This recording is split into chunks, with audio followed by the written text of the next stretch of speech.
So, thoughts? I had no thoughts.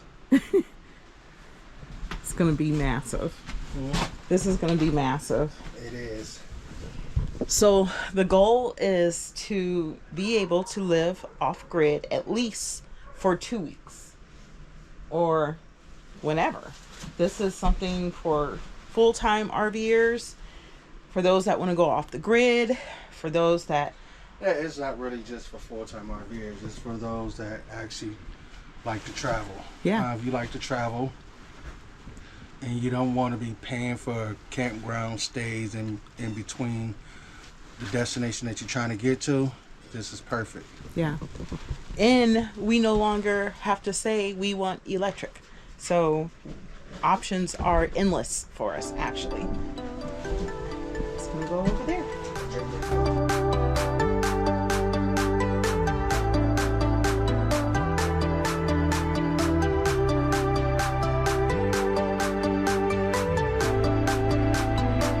Close enough to where I'm hitting the wood. Okay. I definitely don't want the corner to catch the glass. Yeah.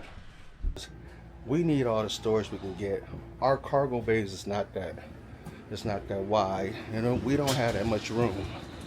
And being that we have a toy hauler, I think that I'd rather have the weight more over the axles versus up front. Because if you look here, this is where everything would be, right across here, close to the rear axle. So our cargo bays are very small.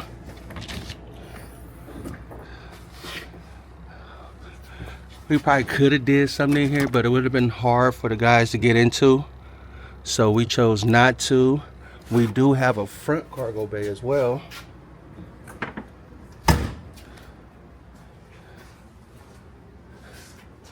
We could have did something here. Still could do something here, but I don't know. I think putting everything in the back will be better.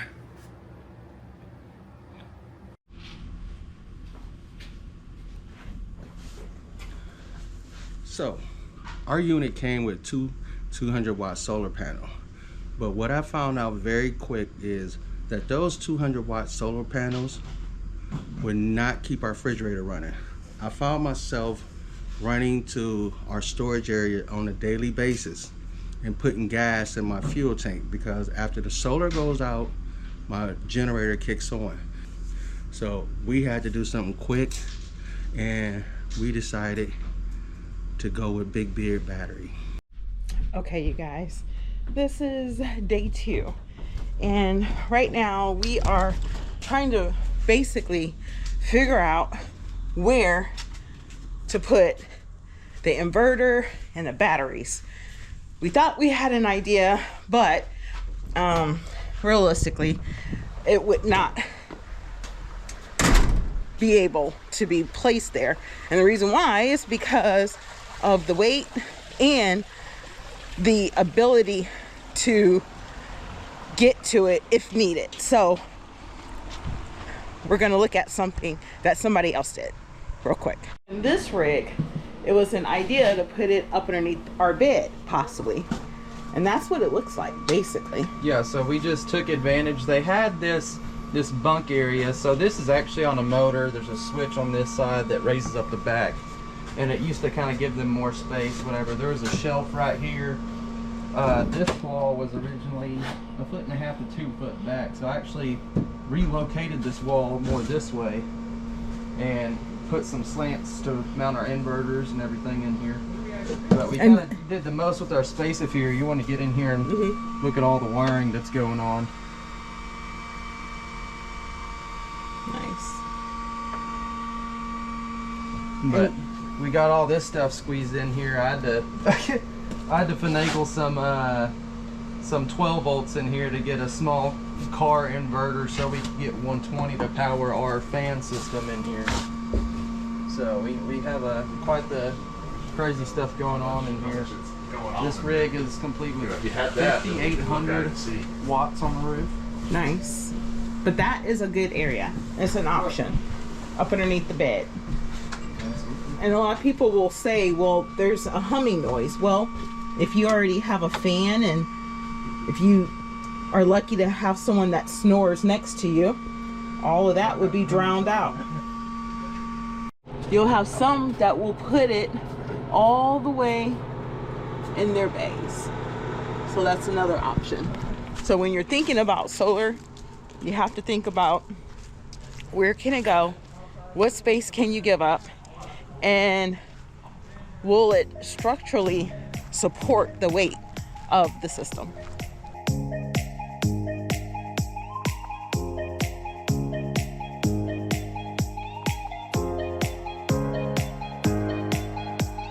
So today kicks off the first day of the solar install.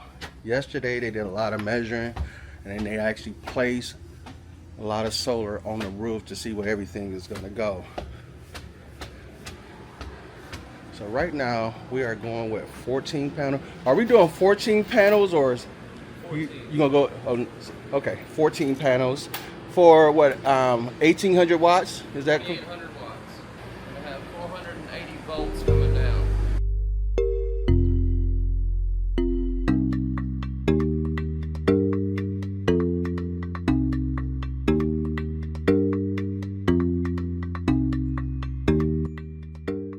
All right, you guys. So as you know, I definitely stated that Todd is the mastermind. We are missing the other half of the mastermind, which is Stephanie.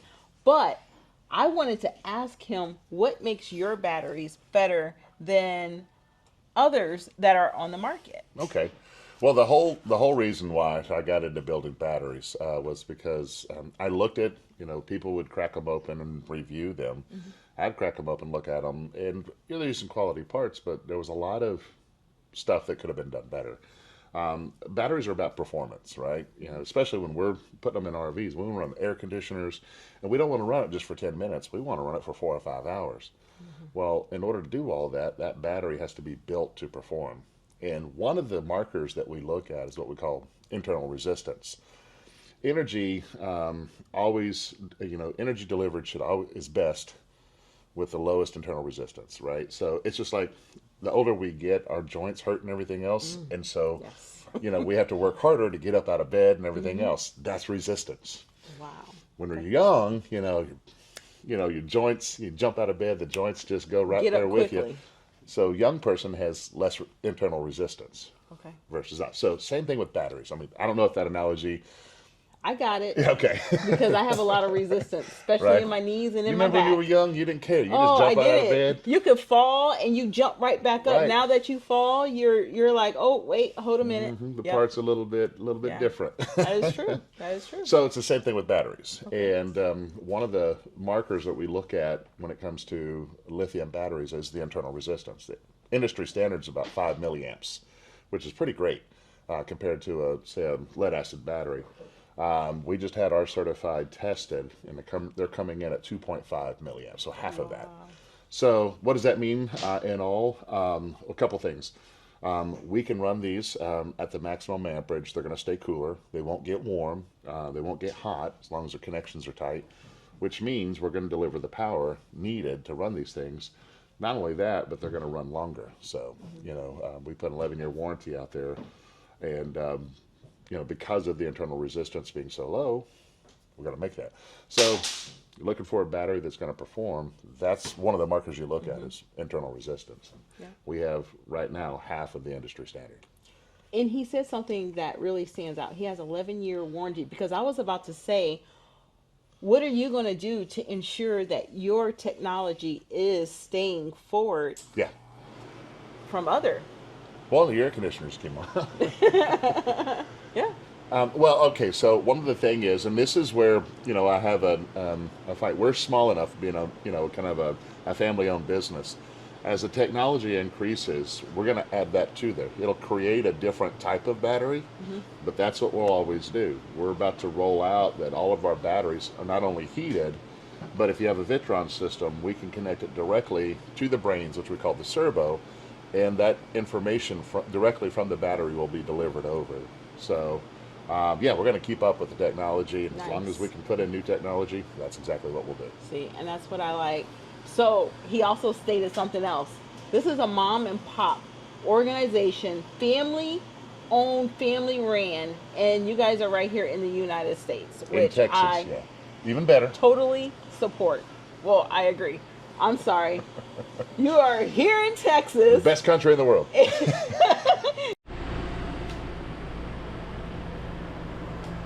Max, what you're doing there now? Have to check another vent. Okay. That one over there goes straight on top of that tank, and there is absolutely no access to it. So I was hoping to get that one to work, so we wouldn't have to reroute on our wires, but we're gonna have to check this one, and if this one's no good, then we'll end up doing what we originally decided and dropping it through a cabinet and coming down. Okay. And we'll just go that way. But it's easier to have it through a vent. It's cleaner looking. Okay. It just makes it look cleaner. Which is normally what we do whenever we do normal solar builds, is we'll try to find the nearest vent. The vent locates a wall that's big enough to drop wires through. And the goal that you have is to make sure that everything that's up here on the roof looks clean and looks neat and presentable. Exactly. Nice. We're going to use the back of this toy hauler to put all our inverters, our link system, and charge controller. So let me show you where everything gonna go. We chose this wall since it's a free wall and it won't be in the way. We're gonna put our inverters over here, as well as our charge controller and the 2 batteries. This door, it will still be able to open. I believe it will stop right in here. Our little makeshift drape here because you can see straight on in. I wonder if we can tint that, get that tinted to where you can't see on the inside. Huh, if anyone does that, or if it can be done, I may have to give that to Talmadge as a project, another project. But so excited, so excited. I need to figure out how to get my wires down from the roof. So did it pan out to be a good spot? Yep, so I think this spot's going to be very doable. We've made sure that we can actually get to the underbase from right here, and shoving one of these through, he was able to see it and feel it from downstairs. So we'll probably have to drill a little bit bigger of a hole so we can run all of our stuff down, and once we get that done, we'll be good. And it'd be all confined in this area right here. Yeah, so we'll have to add in some ventilation fans and stuff like that just to make sure that we're not overheating the system under the bed. Okay. But besides that, yeah, it's going to be great. Perfect. So actually, he can actually come back in here. Absolutely. So we'll be able to come back and pop a hole somewhere over here. Maybe 2 holes, 3 holes, depending. So basically from there to there, but that's all underneath. We can do that. Okay. That's what that pass-through bay is. So whether we can get all the way here, but that wire goes up to the breaker, I mean up to your automatic transfer switch. We can do that, leave that here. We'll just tap into there. Yeah. Okay. So, but what we'll need to do, I think this is a go, put it up front, but we'll ask you to, take the stuff, put it up under. Yep. I got it. A little bit, and then I'll we'll just probably ask you to take the whole door off and put it up. yeah. Take everything out and put it up under. No problem. Yeah. Our plans was to put it in the toy hauler. Yeah. Put it back in the toy hauler. But we got It's too started. functional. Yeah. We started thinking about the grandkids and playing with it, and that's when we decided to change locations. Well, and if you're gonna show it, you have to make it a showpiece. And because you still use it as a toy hauler with all your gear, you still use the Happy Jack system. Exactly. We could put it up there, but it would look like it was just put up there. Right? So yeah. There we go. Yeah. Well, we So we have a plan. Yes. we looked at multiple plans, but that's good because what they're doing is they're making sure that your rig still remains functional for the reason why you got it. And the reason why we got that is because of the toy hauler. Now this space right here we don't use really. We put shoes in there, and as you can see, a TV is in there, but that's about it. So guys, we keep our Brooklyn mattress on this bed, and that Brooklyn mattress is heavy, so we don't even go up under this bed. Yeah. So this will be a perfect place. Right, and then with them drilling the holes to vent it, Yeah. that's perfect. So a win-win situation. We didn't rush to figure out where we were going to put it at, but we looked at all options. And when you're doing a solar install, you sometimes are set on one thing, but it drastically changed just like that. So guys, we was in the hunt for the transfer switch. They couldn't find it, but I found it. Alright, don't you be talking crap. So I had to crawl up here, torque my body all kind of ways to get up in here to take the screws out. What does the transfer switch look like, and what do you look for? They said it's a silver box with 3 wires going in, and that's the only silver box I see. So you feel like you found it? Yeah, I found it. Okay. Let's see what the other. Let's see what our They say something different from what I technician said. says. So something that I'm finding out, which is not a bad thing. It will help you or anybody else that is doing something literally to your RV rig that you're needing wires or rewiring for, is to get the blueprint. If you get the blueprint, I am the blueprint. No, if you get legitimate blueprint and you're able to share it with someone that is working on your rig, that will go a long way and be very helpful. And I do believe you can get that from the manufacturer. You know, to tell you the truth, there is, you can go online and pull up the blueprint of your unit. It'll tell you where all the wiring's at, or you can call, like we have a Jayco. We can call Jayco and ask them for the blueprint, and they'll email it to us. That's what I said, basically. Did you? Yeah. Okay. I didn't hear you say it. I hope you didn't repeat what I say. Come over here, repeat everything.